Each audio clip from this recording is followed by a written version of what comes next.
Bismillahirrahmanirrahim. Assalamualaikum warahmatullahi wabarakatuh. Apa kabar? Merdeka.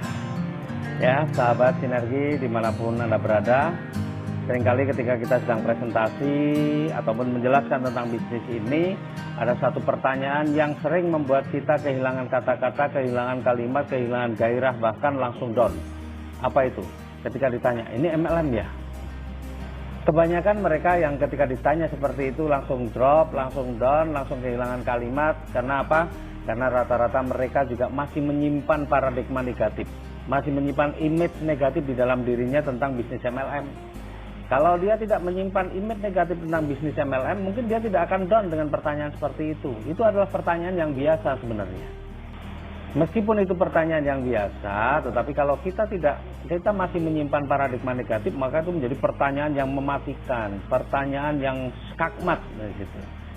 Nah, sahabat sinergi semuanya, maka kali ini saya ingin memberikan pemahaman tentang bisnis MLM atau bisnis network.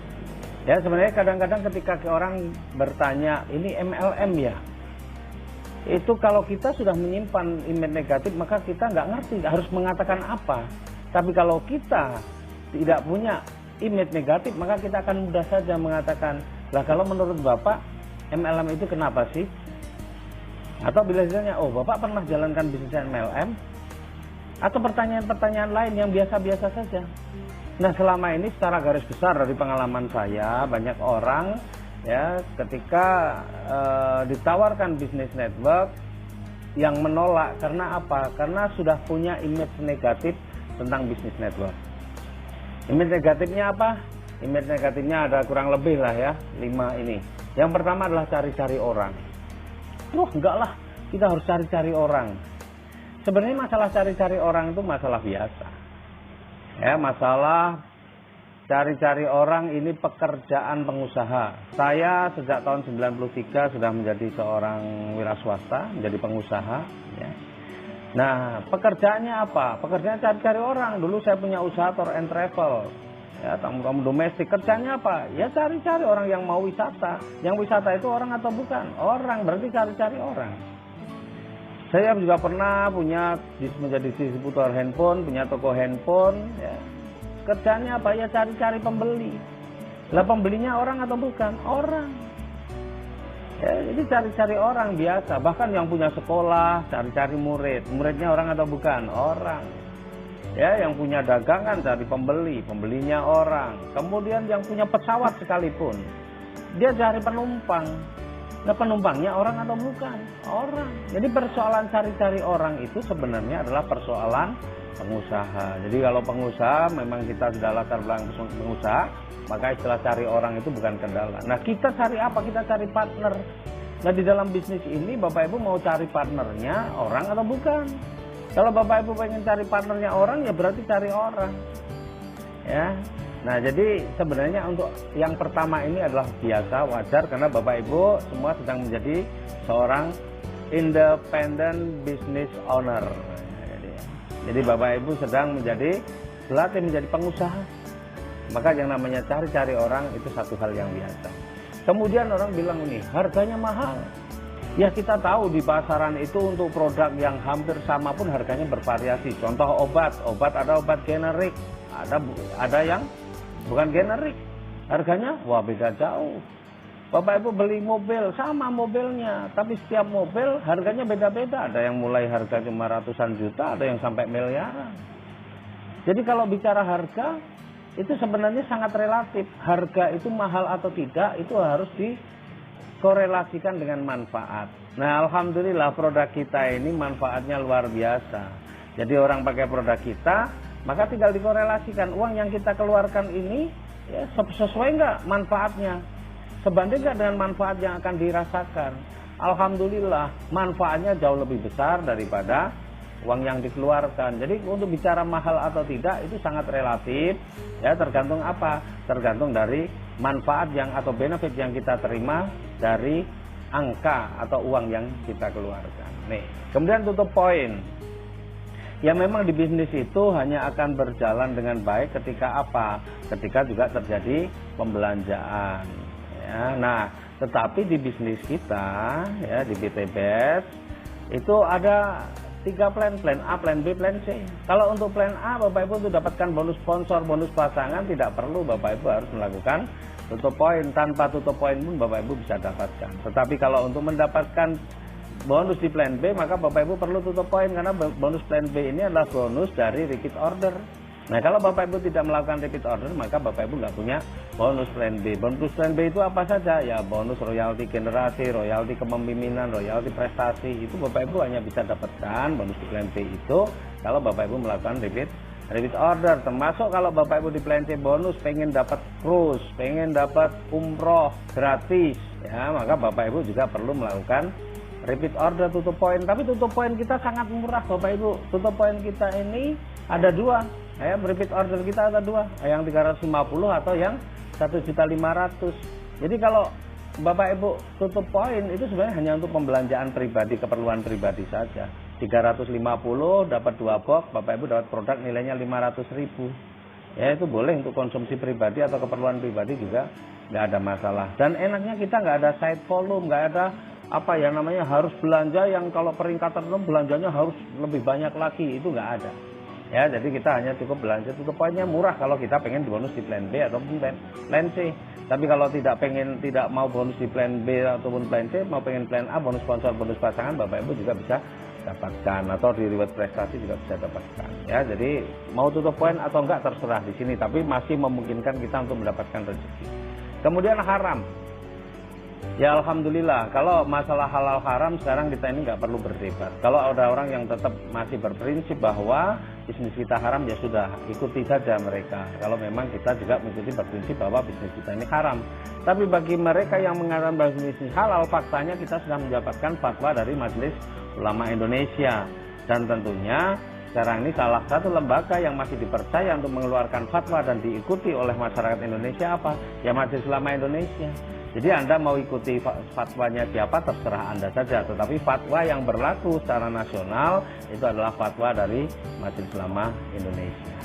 Nah, sekarang bicara tentang yang kelima nih, menguntungkan yang di atas. Nah, ini kalau bicara menguntungkan yang di atas, ini memang analisanya panjang. Ya, Bapak Ibu perlu tahu bahwa bisnis MLM itu adalah sistem pemasaran.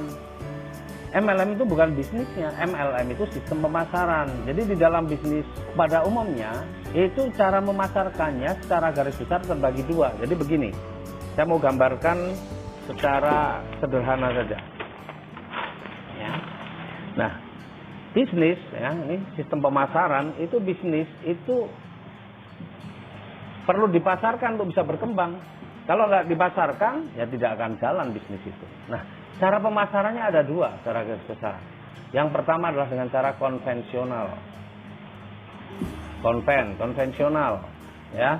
Nah, di bisnis konvensional ini, ya, seperti kita tahu dari pabrik, kalau kita misalnya contoh nih air mineral, ya, kita lihat ada truk yang membawa air mineral, terus kemudian kita stop, kita mau beli, boleh nggak? Nggak boleh. Ya, di bisnis konvensional ini ada strukturnya juga, mungkin dimulai dari distributor, kemudian apa, misalnya agen nih, kemudian di bawah agen apa, misalnya ini ada grosir, misalnya di bawah grosir apa, misalnya ini baru ada toko. Nah, di bawah tokonya apa, ya baru kita konsumen baru bisa beli ketika di toko.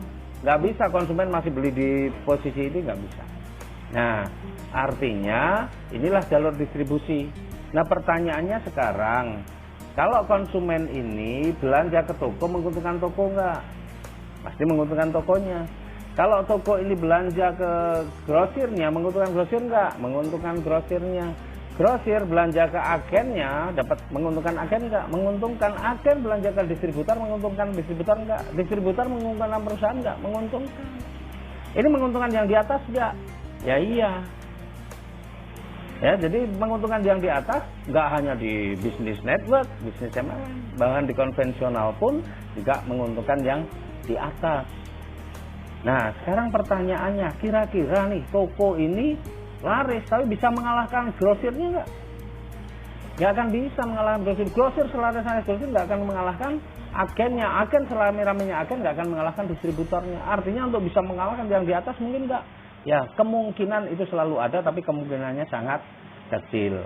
Dan kalau kita lihat ya, kalau kita berbisnis konvensional ini modalnya besar nggak? Kalau pengen hasilnya besar, pasti modalnya besar. Resikonya besar nggak? Wah luar biasa, resikonya juga besar. Makanya sebenarnya di bisnis konvensional ini, ya saya sendiri pelaku konvensional, banyak orang yang kemudian kelihatannya penghasilannya besar, tapi ending-endingnya pada bangkrut, rumah disita, keluarganya berantakan, ada yang masuk penjara dan sebagainya. Ada nggak kita pernah dengar orang yang, wah saya trauma dengan konvensional? Nggak ada. Mereka tahu bahwa resiko berbisnis itu selalu ada seperti ini. Bahkan resiko yang dipertaruhkan itu bukan hanya sekedar uang puluhan juta, miliaran. Bahkan rumahnya dijadikan agunan, apa yang dia punya jadi keagunan. Ya, sehingga sering kita lihat orang yang tadinya kaya raya tiba-tiba bangkrut. Kenapa? Karena dia menjalani dengan pinjaman, hutang uang pinjaman, dan ternyata bisnisnya mengalami kendala sehingga apa? Berisiko terhadap banyak. Ya, jadi ini modalnya besar, risikonya besar. Yang bawah menguntungkan yang di atas, iya. Yang bawah mengalahkan di atas, agak sulit.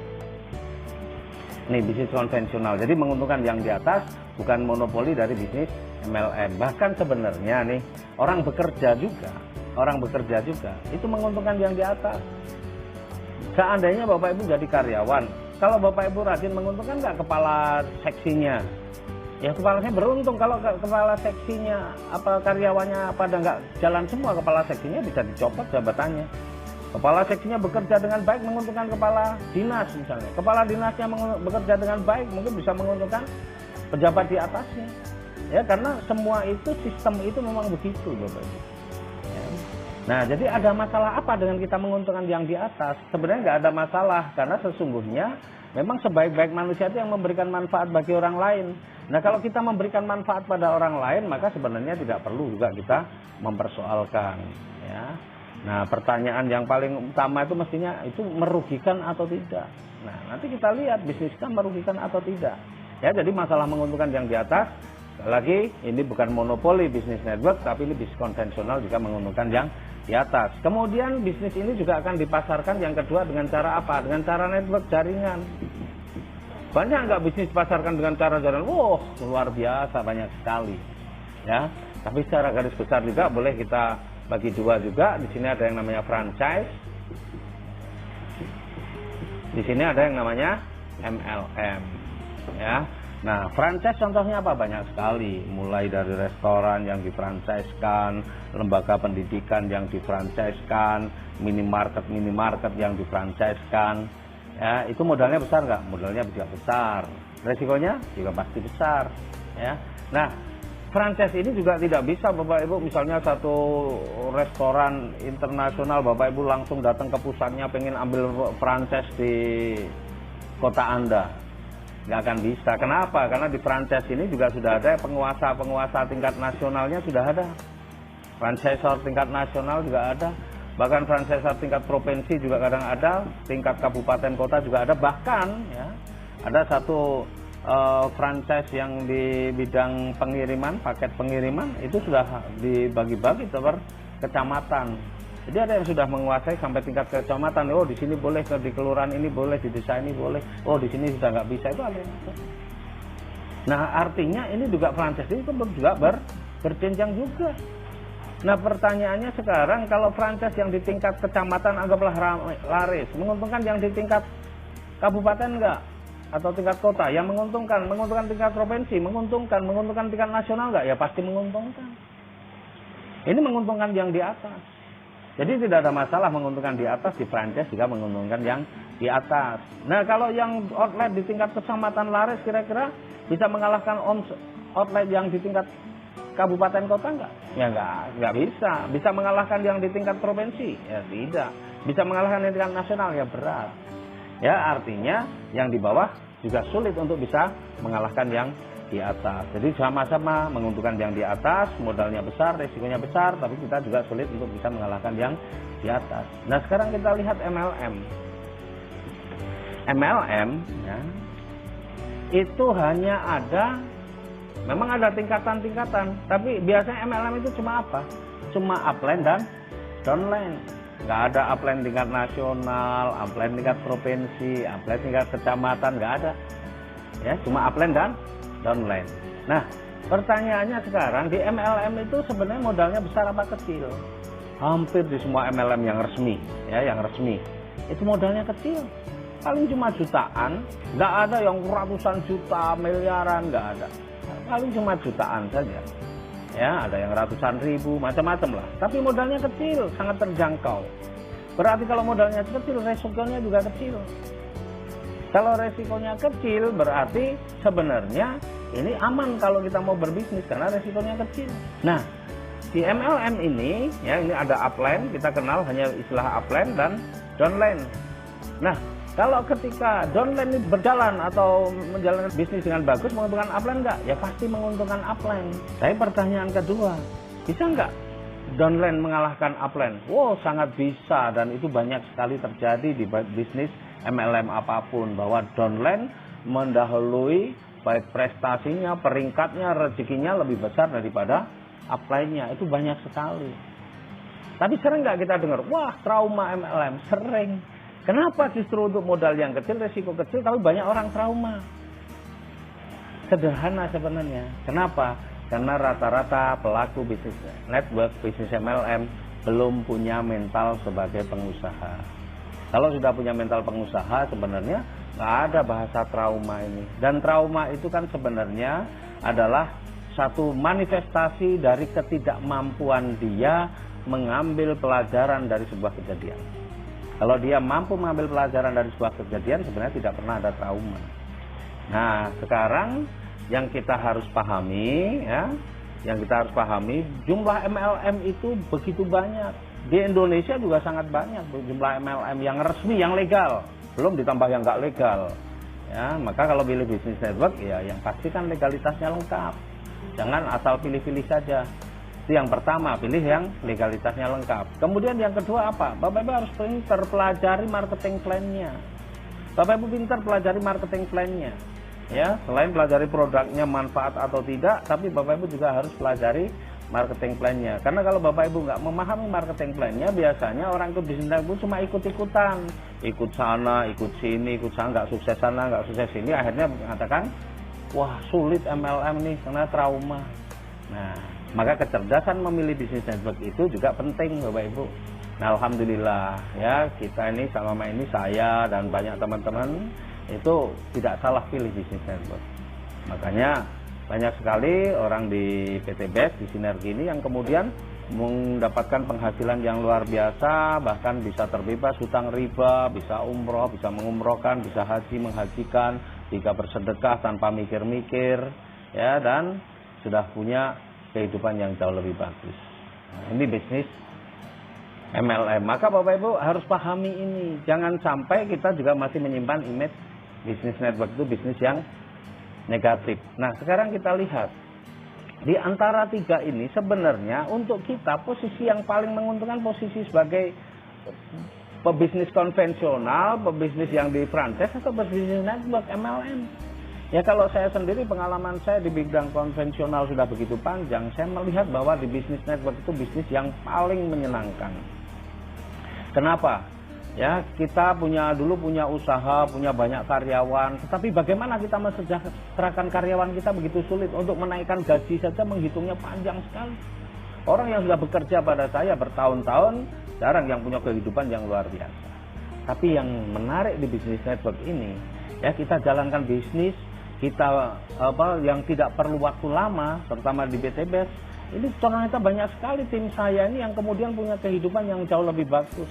Tidak perlu bertahun-tahun, bahkan hanya kurang dari 1 tahun juga sudah banyak, yang 1 tahun juga banyak, ya. Nah, artinya apa? Di bisnis network ini kita bisa mengangkat harkat martabat seseorang, ya. Tetapi sekali lagi, Bapak Ibu harus pintar memilih bisnis jaringannya. Oke. Nah, nanti bagaimana kita melihat analisa bisnis? Saya ada materi sendiri tentang analisa bisnis. Supaya apa? Supaya Bapak Ibu nggak gampang terombang-ambing, pilih bisnis A, pilih bisnis B, besok hari ini, besok bisnis C lagi. Ini macam-macam ganti-ganti. Akhirnya apa? Bapak Ibu bukan ikut mensejahterakan teman-teman Bapak Ibu, tapi ikut menyengsarakan karena mengajak mereka pindah ke sana, pindah ke sini, pindah ke situ. Akhirnya mereka nggak pada sukses, cuma capek. Sehingga akhirnya kalimat, ah kapok saya, trauma saya dengan MLM itu akan muncul. Maka cerdaslah memilih bisnisnya. Oke, terima kasih. Salam sinergi, go berkah, no riba. Billahi taufiq wal hidayah. Assalamualaikum warahmatullahi wabarakatuh.